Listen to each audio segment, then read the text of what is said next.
देखते हैं projectile motion यानी प्रक्षेप गति आखिर होती क्या है। तो अभी तक अपन जो पढ़ रहे थे ना, वो एक विमीय गति थी। एक विमीय गति का मतलब क्या होता है? एक वस्तु को हम अगर किसी ऊंचाई से जस्ट ड्रॉप कर दें तो क्या होगा? वो बिल्कुल सरल रेखा में नीचे आएगी, या ऊपर फेंक दिया तो सरल रेखा में ऊपर गई, या एक क्षैतिज रोड है उस पर एक वस्तु को हम धक्का दे दें तो वो क्षैतिज रोड पर अगर सीधी रेखा में जा रही है तो ये क्या होगा? ये सरल रेखीय गति है, एक विमीय गति कह सकते हैं जिसको। प्रक्षेप गति में क्या होता है? पहली बात तो ये द्विविमीय गति है। द्विविमीय गतियां क्या होती हैं?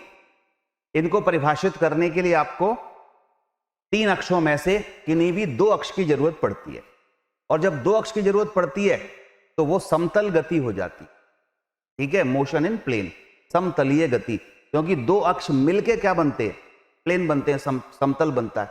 जैसे ये बोर्ड देख रहे हैं तो ये एक्स अक्ष हो गया, ये वाई अक्ष हो गया, एक्स और वाई दोनों को मिला दो तो ये समतल बन गया, प्लेन बन गया। ठीक है, तो जब कोई गति ऐसी हो कि आगे चलते समय वो या गति करते समय वो एक्स अक्ष की दिशा में भी चले और साथ साथ वाई अक्ष की दिशा में भी चले, दोनों गतियां एक साथ हों एक्स अक्ष में और वाई अक्ष में, तो हम कहेंगे कि वो समतलीय गति है।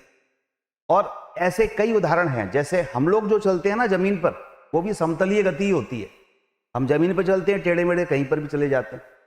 ठीक है, दूसरा जो है जो वृत्तीय गति होती है सर्कल में, वो भी क्या है? समतलीय गति है। प्रक्षेप गति भी समतलीय गति होती है अगर हम किसी वस्तु को ऊर्ध्वाधर दिशा को छोड़ के किसी और दिशा में क्षैतिज से कोई कोण बनाते हुए अगर किसी वस्तु को फेंक दें तो वो क्या होगी? ऐसे क्षैतिज में भी चलेगी और थोड़ा थोड़ा ऊपर भी जाएगी, साथ साथ क्षैतिज दिशा में भी जाएगी और ऊपर भी जाएगी। तो ये गति क्या हो जाएगी? ये प्रक्षेप गति हो जाएगी, यानी द्विविमीय गति है।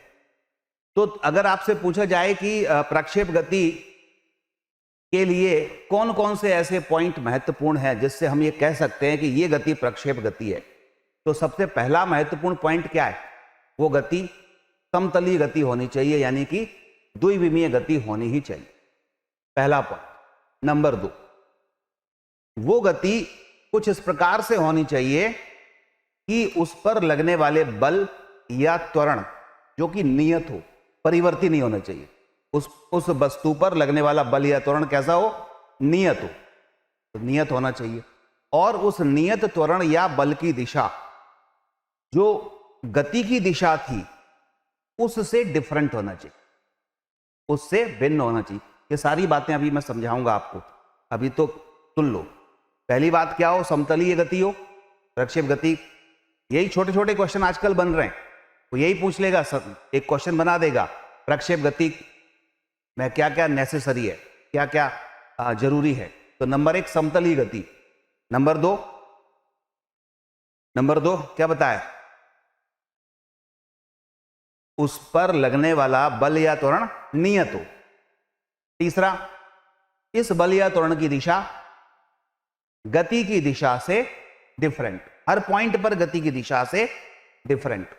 ठीक है, तो हम कहेंगे कि यह समतलीय गति या प्रक्षेप गति है। क्योंकि यहां हम पृथ्वी की ही बात कर रहे हैं, एक विमीय गति में भी पृथ्वी की बात की है, और 11th क्लास में हम जो त्वरण लेते हैं वो पृथ्वी का ही गुरुत्वीय त्वरण लेते हैं।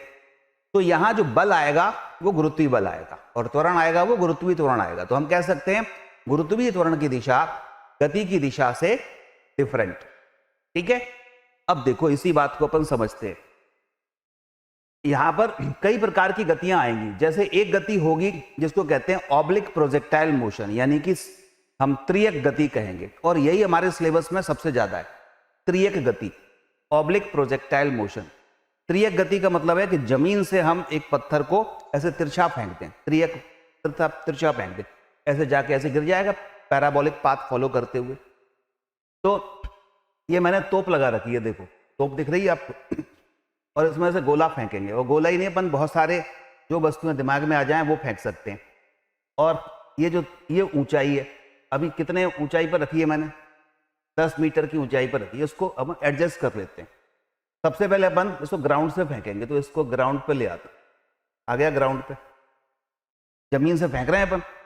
अब जमीन से फेंकेंगे तो मैं कोई कोण ले लेता हूं, तो ये 25 डिग्री है, इसको मैं ले लेता हूं पहले 45 या 60 डिग्री, 55 60 हो गया। अब इधर से अगर गोला चला दिया जाए, फायर कर दी जाए, तो ऐसे जाएगी, और आप देखोगे ये एक्स अक्ष है और ये वाली वाई अक्ष है, तो कुछ इधर भी जाएगी, कुछ ऊपर भी जाएगी, इधर भी जाएगी, ऊपर भी जाएगी, तो द्विविमीय हो गई। ठीक है, तो अपन कुछ फेंक लेते हैं, क्या बोलो, ये है, क्या पसंद है बताओ? Car, piano, human, pumpkin, football, baseball, golf ball, tank shell और कैनन बॉल। फुटबॉल फेंक दें, ठीक है। तो यहां से अब अपन फुटबॉल को फेंकते हैं, तो ये फेंक दिया मैंने यहां पर। देखो यहां से फुटबॉल का साइज थोड़ा छोटा हो गया, इसको अपन चाहें तो इसका डायमीटर बढ़ा सकते हैं, फुटबॉल का डायमीटर। ठीक है, चलो यहां से बढ़ जाएगा, बढ़ क्यों नहीं रहा है? फुटबॉल का साइज तो बढ़ाना पड़ेगा, चलो बाद में देखिए।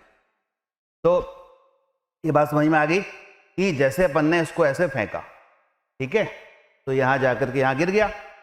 अब इसमें अगर आप बहुत ध्यान से देखोगे तो ये जो है इधर गति कर रहा है, एक तो ये एक्स अक्ष की दिशा में भी जा रहा है एक्स अक्ष की दिशा में, ये एक्स अक्ष की दिशा इधर भी जा रहा है, और वाई अक्ष की दिशा में भी जा रहा है।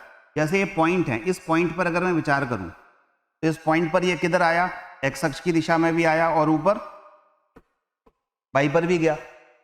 इस पॉइंट पर देखो जरा, ये इधर एक्स में इतना आ गया और ये वाई में इतना चला गया, ये y1 मान लो, ये y2 मान लो। इधर जो ये दिख रहा है आपको, ये मान लीजिए यहां से यहां तक x के लिए कितना गया, x3, और y के लिए मैक्सिमम ऊपर चला गया, इसको h बोल दिया हमने, इससे ज्यादा और ऊपर नहीं जा सकते।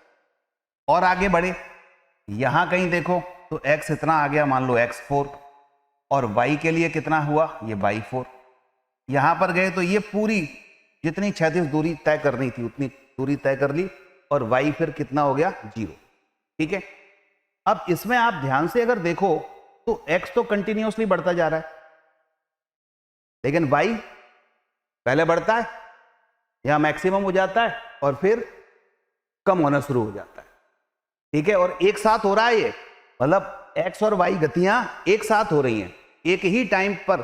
जैसे अगर मैं यहां से फेंका था और यहां t बराबर मान लो 5 सेकंड है, तो 5 सेकंड पर वो इतनी x दूरी तय कर रहा है, उतनी y दूरी तय कर रहा है। अगर मान लो यहां पर आने में 10 सेकंड लग रहे हैं, तो इस 10 सेकंड पर उसने x4 दूरी तय कर ली क्षैतिज तय, और y4 दूरी क्या कर ली, ऊर्ध्वाधर। यानी ये क्षैतिज दूरियां और ऊर्ध्वाधर दूरियां ये अलग अलग हो सकती हैं, अलग अलग होंगी ही, लेकिन समय दोनों का क्या होगा, समान होगा। यानी जितनी दूरी तय करने में x4